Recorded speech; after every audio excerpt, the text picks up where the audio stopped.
عليه السماء والأرض وما كانوا ينظرون صدق الله مولانا العظيم. مولاي صل وسلم دائما أبدا على حبيبك خير الخلق كلهم. اللہ رب العزت کی توفیق حضور نبی رحمت صلی اللہ علیہ وآلہ وسلم کی توجہات کے توسل سے مبارک کی آج کی اس بابرکت نشست میں حاضر ہے. دعا ہے اللہ کریم کی ذات ہم سب کی حاضری اپنی بارگاہ لم جزل میں قبول فرمائے. احباب گرامی قدر، آج 8 محرم الحرام ہے اور یہ وہ ایام ہے جو تاریخ میں انتہائی اہمیت کے حامل ہیں، اس لیے کہ 7 محرم الحرام سے لے کر 10 محرم الحرام یہ خانوادہ اہل بیت کی مظلومیت کی انتہا کے ایام ہیں، اور جن میں کربلا میں اہل بیت رسول اللہ صلی اللہ علیہ وآلہ وسلم پر پانی اور ہر طرح کی اشیاء خورد و نوش کی ترسیل بند کر دی گئی.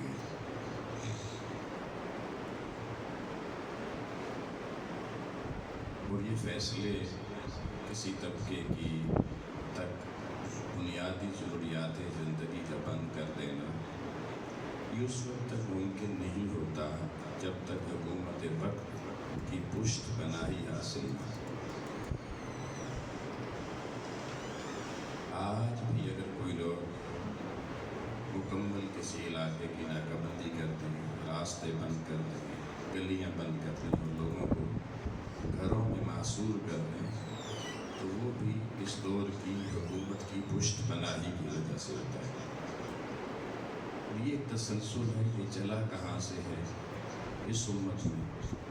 اس امت کو راستے کھولنے کا، دوسروں کو سہولیات دینے کا حکم دیا گیا. یہ کربلا کے میدان سے اس کا آغاز ہوا اور پھر تاریخ کے حقائق انتہائی تلخ ہیں. جس طرح حضرت امام حسین علیہ السلام اور آپ کے خانوادے کو شہید کرنے میں سب سے بڑا کردار کوفہ کے ان لوگوں کا تھا جنہوں نے سیدنا امام حسین علیہ السلام کو خط لکھے تھے.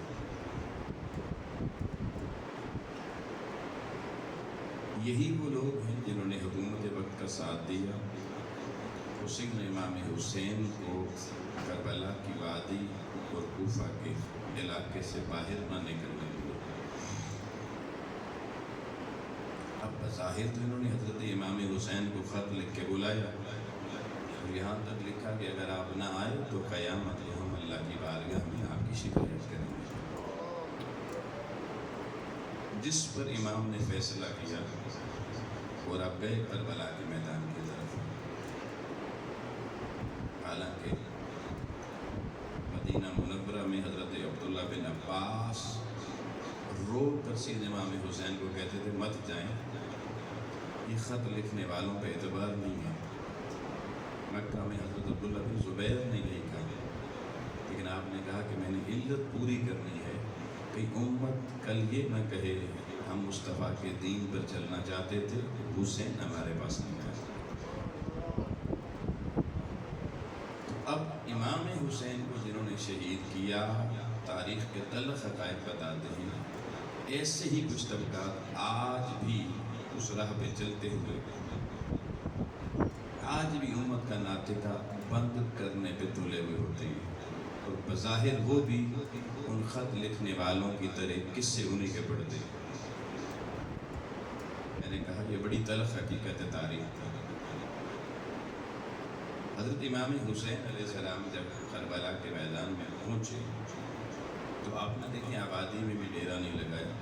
کئی میل دور کے کنارے تاکہ جہاں پانی مل سکے وہاں خیمے لگائے، اور وہاں کوئی آبادی نہیں تھی کہ جس آبادی کو کوئی تبلیغ کر سکے، جس آبادی کو کوئی حکومت وقت کے خلاف بھڑکا سکے، ایسا کوئی سلسلہ وہاں تو آبادی کا نام و نشان نہیں، صحرا تھا، ریگستان تھا، دریائے فرات تھا۔ سوال پیدا ہوگا یہاں پہ آخر کیا تکلیف حکومت کو اور اس کے اہلکاروں کو ہوئی کہ اس مقام پر ہی میدان کربلا میں امام الانبیاء کے نواسے اور خانوادہ اہل بیت کو شہید کیا گیا۔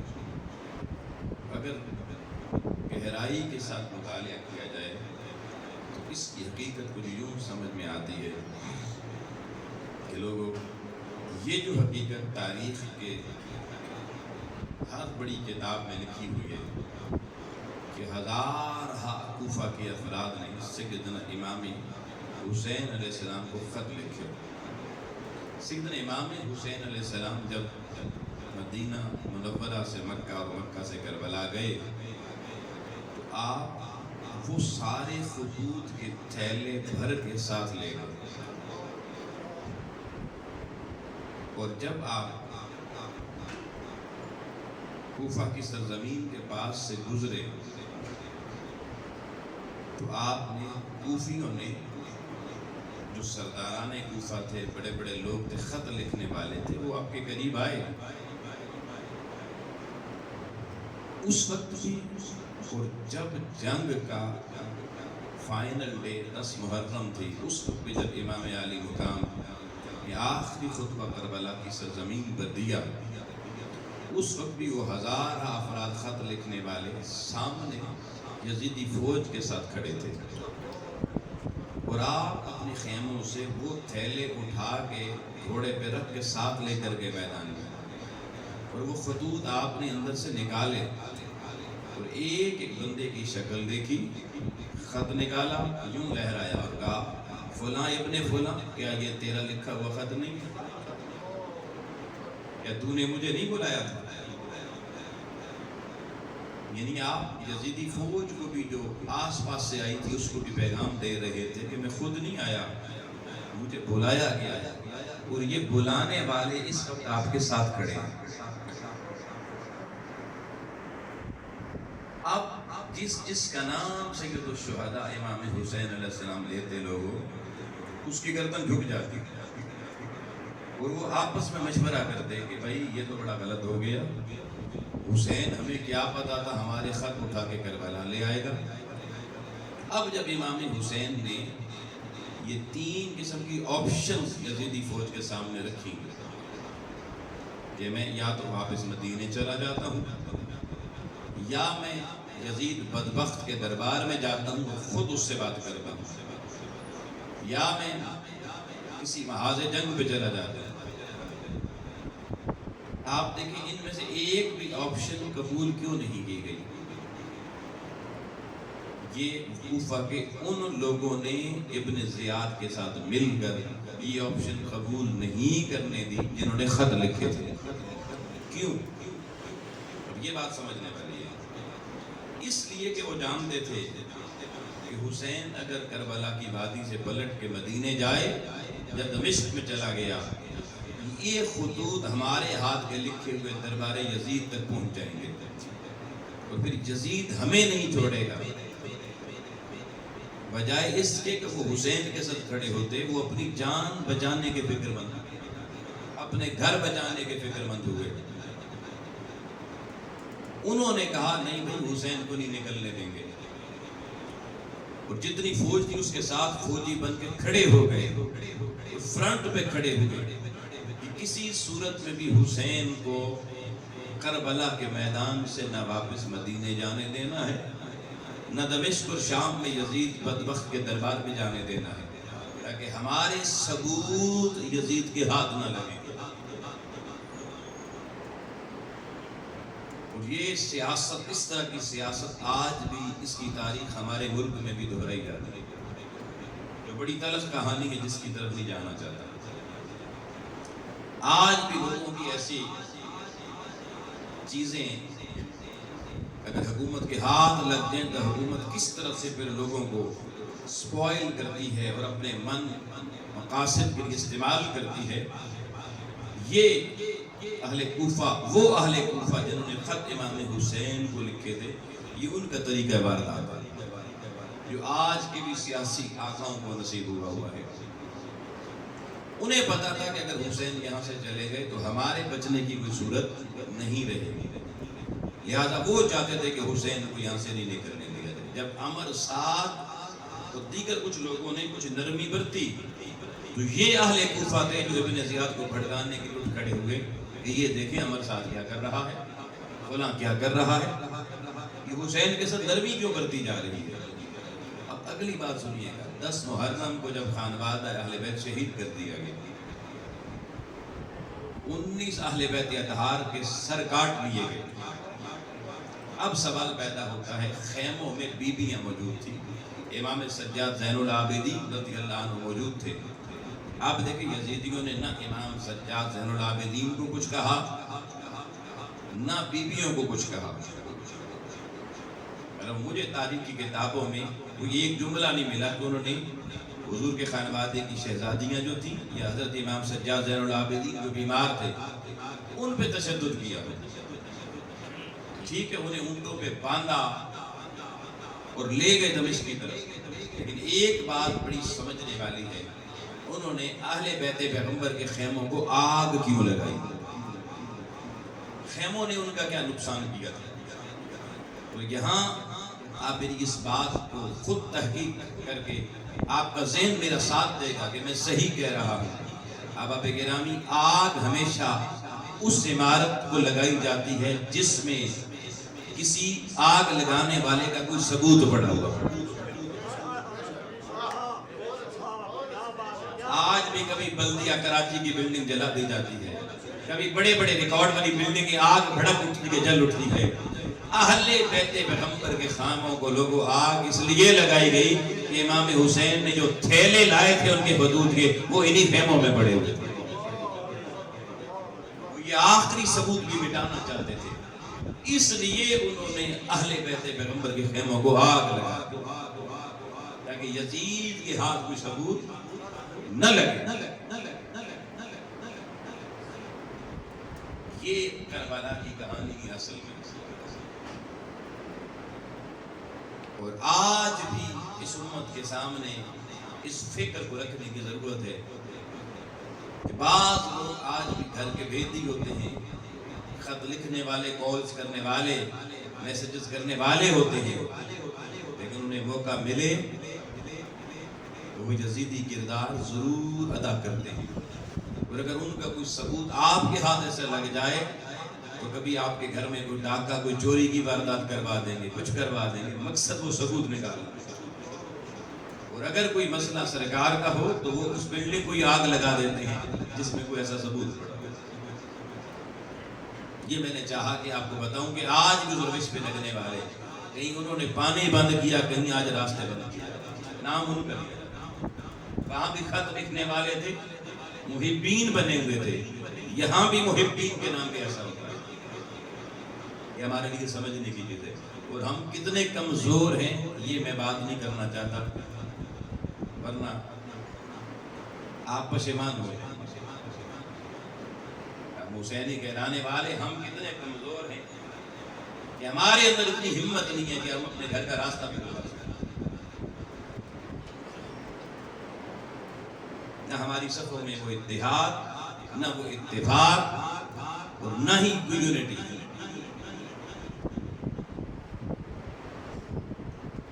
یہ ہڈن پیغام ہے آپ کے لیے. اگر آپ گرامی آئیے قرآن مجید کی طرف، جو آیت میں نے آپ کے سامنے پڑھی، یہ سورہ دخان کی آیت نمبر 29 ہے. فما بکت علیہم السماء والارض وما كانوا ينظرون. فرمایا پھر ان کے بعد نہ زمین روئی نہ کبھی آسمان رویا، اور پھر بعد والوں کو مہلت دے دی گئی. قرآن مجید کا یہ جملہ اس بات کی ماضی کرتا ہے کہ کچھ واقعات اور سانحات تاریخ میں ایسے ہوئے ہیں جن پہ آسمان بھی رویا اور زمین بھی روئی ہے. اور تاریخ میں ایسے دو ہی واقعات جن میں یا آسمان رویا اور ساتھ زمین بھی روئی. ایک بنی اسرائیل میں سے حضرت یحییٰ علیہ السلام کی شہادت ہے. مورخین نے لکھا حضرت سیدنا یحییٰ علیہ السلام کی شہادت پہ آسمان بھی رویا زمین بھی رویا. اور دوسری شہادت کربلا کے میدان میں مولا علی کے شہزادے سیدنا امام حسین سید الشہداء علیہ السلام کی شہادت. لوگوں جس دن ہمارے مورخین اور مفسرین نے لکھا آسمان بھی رویا زمین بھی رویا.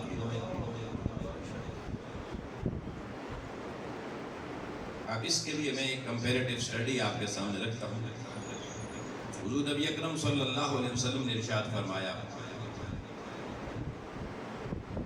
میرے گھر کے 3 افراد کو بنی اسرائیل کے 3 افراد سے مشابہت حاصل ہے.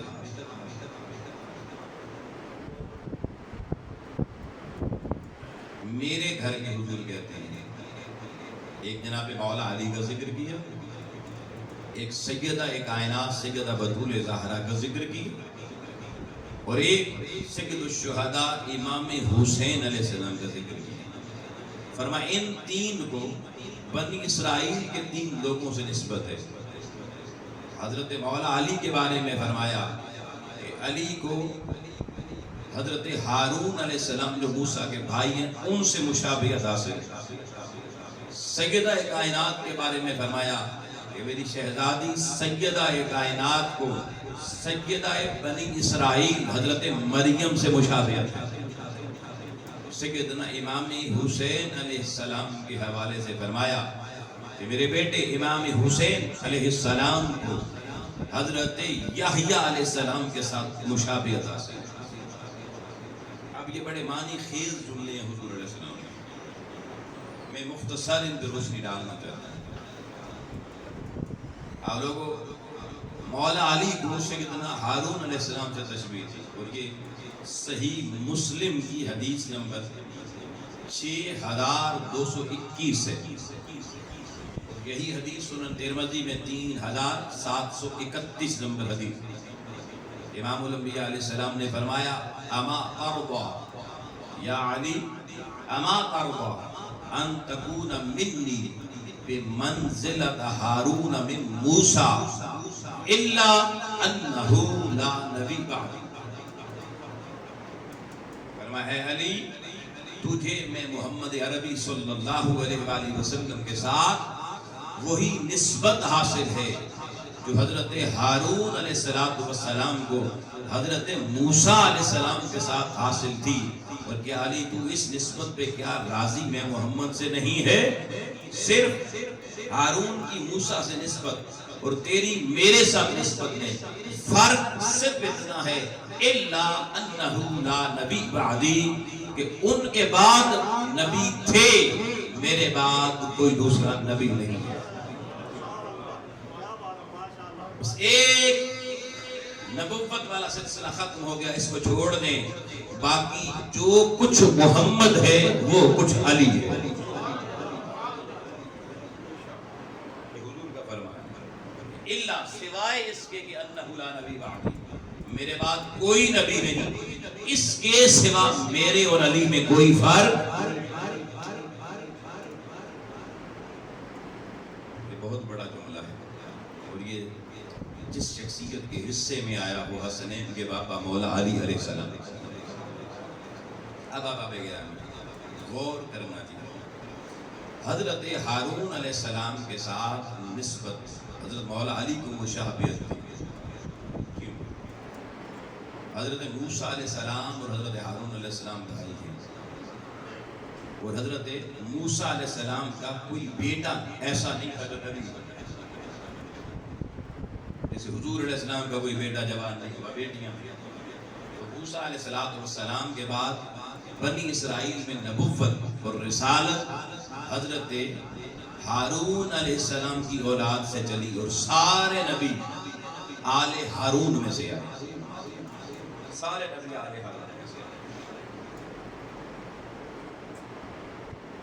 اور قرآن مجید نے اس طرح بڑا خوبصورت اشارہ دیا ہے. ان اللہ اصطفیٰ آدم و نوح و آل ابراہیم و آل عمران علی العالمین.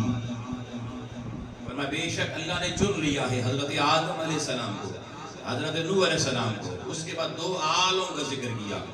ایک فرمایا آل ابراہیم، یہ آل ابراہیم ہے جو حضرت یعقوب علیہ السلام سے چلتی ہوئی بنی اسرائیل بنتی ہے اور سیدنا عیسیٰ علیہ السلام تک آتی ہے. یہ ساری یہ بھی آل ابراہیم ہے. دوسری طرف حضرت اسماعیل سے چلی امام الانبیاء علیہ السلام تک آئی، یہ بھی آل ابراہیم ہے.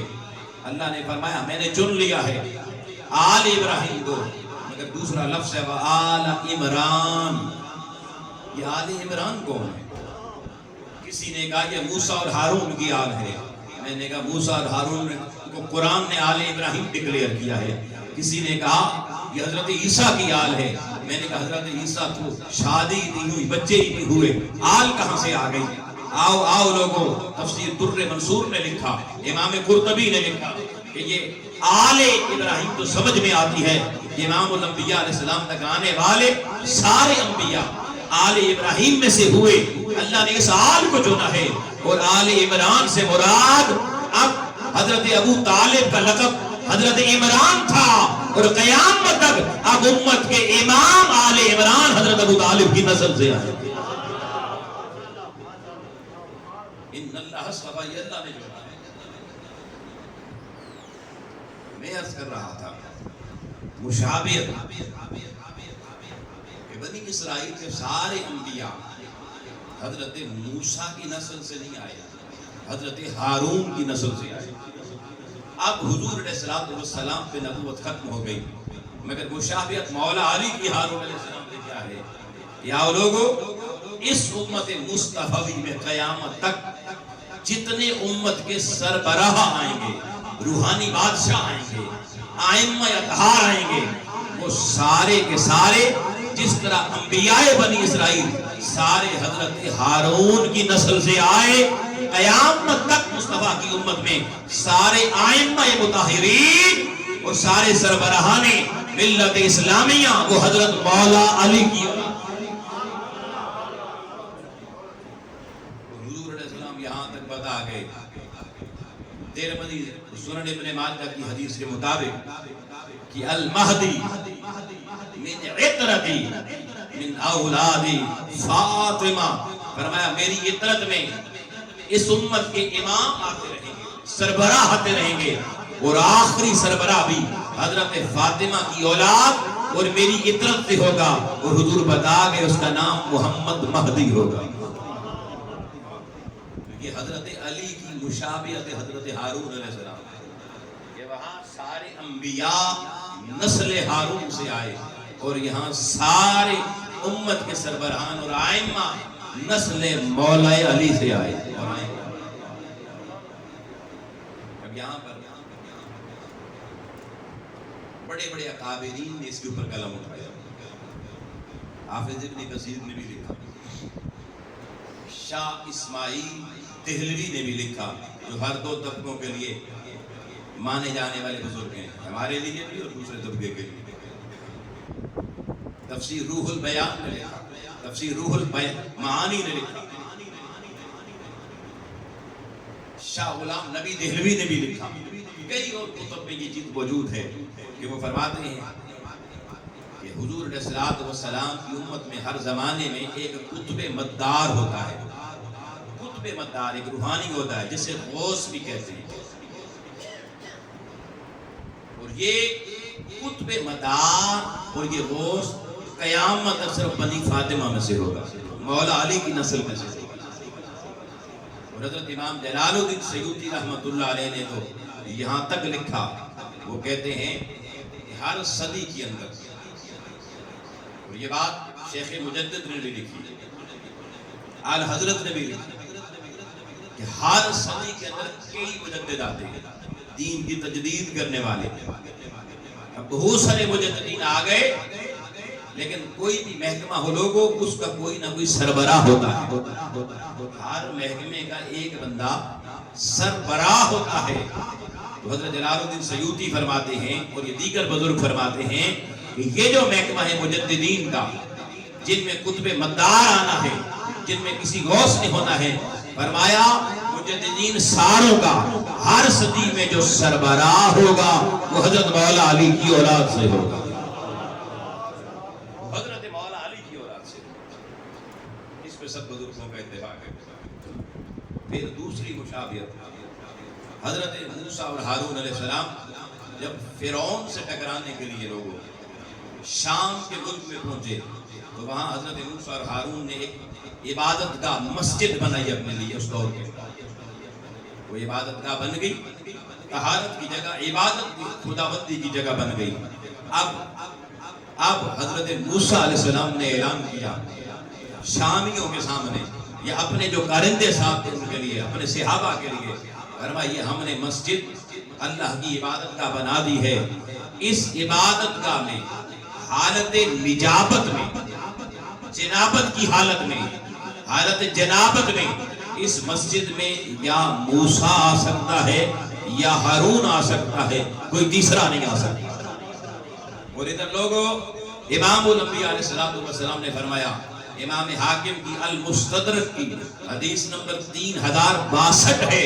امام حاکم یہ حدیث لے کر آئے کہ آقا علیہ السلام نے مسجد نبوی بنا کر کہا اس میں سارے دروازے بند کر دو، مولا علی کا دروازہ کھلا رہنے دو، اور سنو آج کے بعد میں محمد کی مسجد میں حالت جنابت میں یا میں محمد آ سکتا ہوں یا صرف میرا علی آ سکتا ہوں.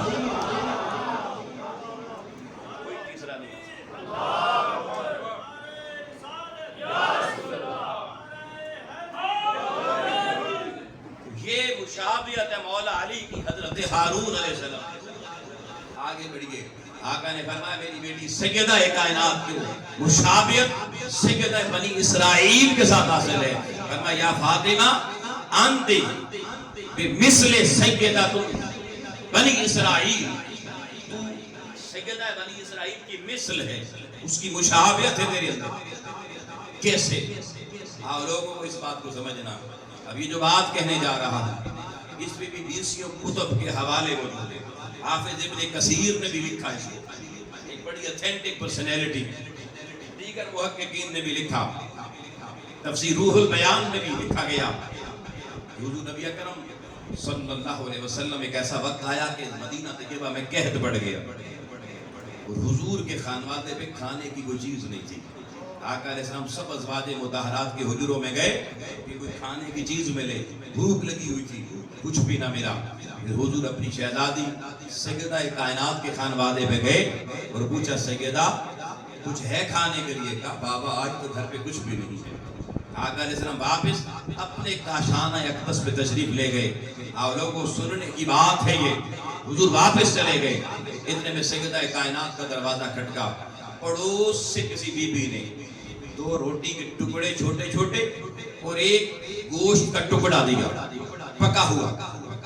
سیدہ کائنات کے اندر جا کے برتنوں میں کے ٹکڑے ڈالے، 2 روٹیوں کے ٹکڑے، ایک گوشت کا ٹکڑا، اور برتن کو اوپر سے ڈھانپ دیا اور حسنین کو بولا کے کہا جاؤ نانا کو بولا کے لاؤ، انہیں بھوک لگی.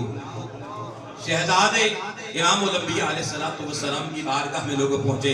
کہا نانا جان امی جان نے بھیجا ہے آپ تشریف لے آئیں، کھانے کی کوئی چیز مہیا ہو گئی ہے. امام الانبیاء علیہ السلام شہزادوں کو اٹھا کر سیدہ کائنات شہزادی کونین کے کاشانے پر آئے، آقا برتنوں کے سامنے بیٹھے. امام الانبیاء علیہ السلام نے لوگوں اپنے مبارک ہاتھوں سے جب وہ برتن جن میں وہ روٹی کے ٹکڑے اور گوشت کا ٹکڑا سیدہ کائنات میں ڈالا تھا، آقا علیہ السلام نے اوپر سے جب ان کا ڈھکن ہٹایا، حضور حیران رہ گئے، سیدہ بھی حیران رہ گئی کہ وہ برتن انواع و اقسام کے رنگا رنگ کھانوں سے بھرے ہوئے تھے. آقا نے پلٹ کے دیکھا سیدہ کی طرف، بیٹی یہ سب کچھ کہاں سے آ گیا؟ شہزادی بھی حیران ہوئی، میں نے تو 2 ٹکڑے روٹی کے رکھے تھے، ایک گوشت کا ٹکڑا رکھا تھا، اتنا رنگا رنگ کے گوشت اور کھانے کہاں سے آگے بٹیر پکے ہوئے؟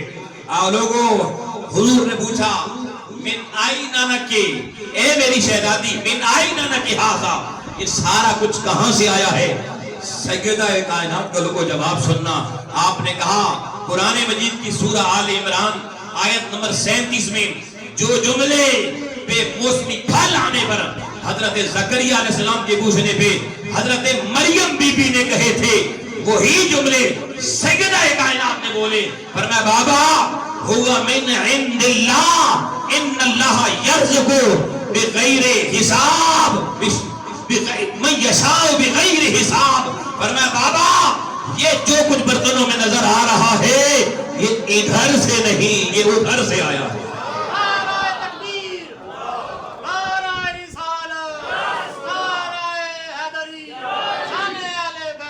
یہ اللہ کے پاس آیا ہے. اور ان اللہ یرزق من یشاء بغیر حساب، اللہ جسے چاہتا ہے اسے اپنی بارگاہ سے بے حساب عطا فرما دیتا ہے. یہ جملے قرآن کی آیت میرے سامنے پوری ہوئی ہے، سورہ آل عمران کی 37 نمبر آیت. حضرت مریم نے حضرت زکریا کے پوچھنے پہ کہا تھا یہ بے موسمی پھل کی طرف سے آ گئے. یہ اللہ کے پاس آئے ہیں، جسے چاہتا ہے بے حساب دیتا ہے. اور مشابہت سیدہ انسانیت کی سیدہ بنی اسرائیل کے ساتھ یہ ہے، ان کے پاس بھی جو کچھ آتا ہے ہوا من عند اللہ، اور سیدہ کائنات کے پاس بھی جو کچھ آتا ہے براہ راست رب کی بارگاہ میں بغیر کسی واسطے کے آتا ہے. یہ نسبت اور پھر صحابہ گرامی حضور نے فرمایا حضرت مریم وہ سردار تھی بنی اسرائیل کی عورتوں کی، اور فرمایا میری شہزادی سیدہ کائنات سارے عالمین کی عورتوں کی سردار. اب کئی نسبتیں اور ہیں مگر میں صرف اگلی نسبت پر جانا چاہتا ہوں. حضور علیہ الصلوۃ والسلام نے امام حسین علیہ الصلوۃ والسلام کو گود میں بٹھا کے کہا اس میرے حسین کی مشابہت بنی اسرائیل کے نبی حضرت یحییٰ علیہ السلام کے ساتھ. یحییٰ علیہ السلام کے ساتھ کیسے؟ حضرت یحییٰ علیہ السلام اپنی ماں کے بطن سے پیدا ہوئے صرف 6 مہینے کے حمل سے، اور آپ لوگوں سیدہ کائنات کے بطن سے سید الشہداء امام حسین جب پیدا ہوئے اس وقت کی پریگننسی کی مدت ٹوٹل 6 مہینے تھی. حیرت کی بات اس دور میں 6 مہینے کا بچہ پیدا ہو جائے تو بچتا نہیں تھا، مر جاتا تھا. حضرت یحییٰ بھی زندہ رہے، حضرت امام حسین بھی زندہ رہے. آج کے دور میں بھی 6 مہینے کا بچہ بچانا مشکل ہے، لیکن ابھی نرسریز آ گئی ہیں. نرسریز کے اندر وہی ایٹماسفیئر بچے کو دیا جاتا ہے جو ماں کے شکم کے اندر بچے کو ملتا ہے، وہی ٹیمپریچر وہی سارے حالات ملتے ہیں. اس لیے اب بچے کا سروائیو کرنا سمجھ میں آتا بھی ہے، پھر بھی مشکل سے سروائیو ہوتا ہے. لیکن اس دور میں لوگوں نرسریز نہیں تھی، کوئی ایٹماسفیئر ایسا نہ تھا.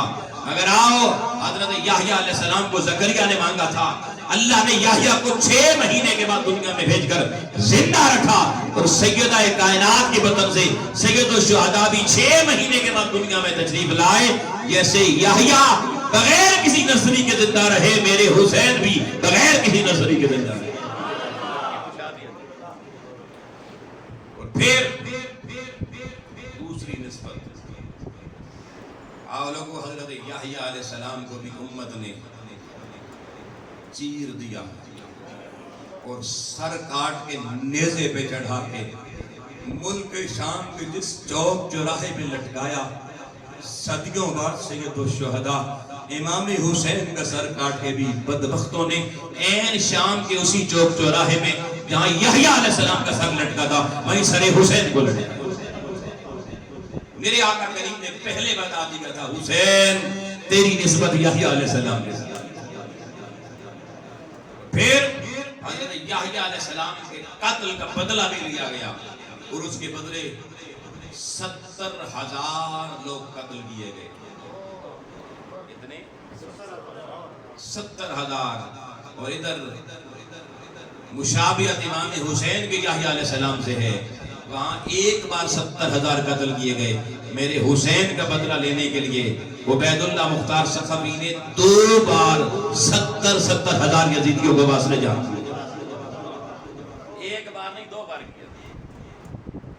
پھر آخری واقعہ گفتگو روک رہا ہوں. اب آ جائیں. فما بقت علیہم السماء والارض وما كانوا ينظرون. فرمایا آسمان اور زمین کبھی نہ روئے سوائے اس واقعے کے جو بیان ہو گیا اور باقیوں کو مہلت دی گئی. مگر یہاں سے زمین و آسمان کا رونا ثابت ہوتا ہے. اور شاہ عبدالعزیز محدث دہلوی نے سر الشہادتین کتاب لکھی. وہ شخصیت ہیں جو ہر دو اہل سنت کے مکاتب میں بریلوی ہوں یا دیوبندی ہوں دونوں کے بزرگ ہیں بلکہ دوسرے زیادہ اعتماد ہیں. سر الشہادتین آپ کی کتاب اٹھا کے پڑھتے ہیں. آپ اس میں لکھتے ہیں کہ آؤ لوگوں ادھر حضرت یحییٰ علیہ السلام کی شہادت ہوئی. آسمان سے خون اترتا, زمین سے جو پتھر اٹھایا جاتا اس کے نیچے سے خون نکلتا, دریا کی جو ٹہنی توڑی جاتی اس شاخ کے اندر سے خون نکلتا. آؤ ادھر کربلا میں سر الشہادتین گواہیاں دیتی ہے. یہ کتاب شاہ عبدالعزیز دہلوی کی. ادھر کربلا میں سید الشہداء امام حسین کی شہادت ہوئے. ادھر آسمان سے ادھر زمین سے جس پتھر کو وادی بیت المقدس پہ اٹھایا جاتا ہر پتھر کے نیچے سے پانی نہیں خون نکلا کرتا تھا. ارے جس درخت کی شاخ توڑی جاتی اس شاخ کے اندر سے پانی نہیں خون کے قطرے گرا کرتے تھے. اور آؤ لوگوں سورج امام حسین کی شہادت پہ اللہ کا سورج رویا. 6 مہینے تک دھوپ نہیں نکلی, زرد ہو گیا تھا سورج. اور سر الشہادتین میں لکھا ہے آج بھی سورج کے اندر جو زردی موجود ہے یہ پہلے نہ تھی. امام حسین کی شہادت سے آج کے دن تک یہ زردی بتا رہی ہے. سورج کو اتنا غم ہوا حسین کی شہادت کا کہ سورج اللہ کبھی زرد ہو.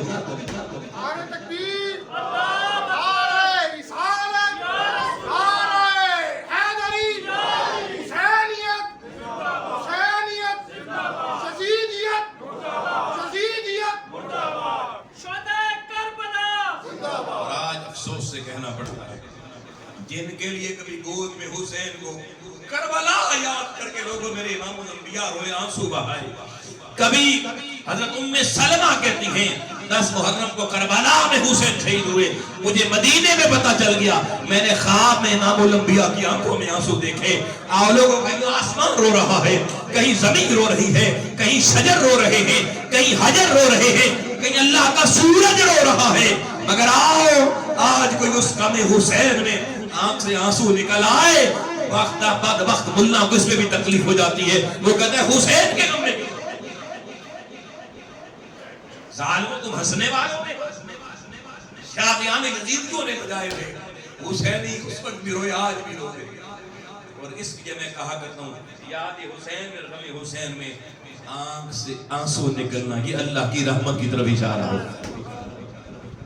اللہ کی رحمت کے طلبگار ہیں, زحمت کے نہیں.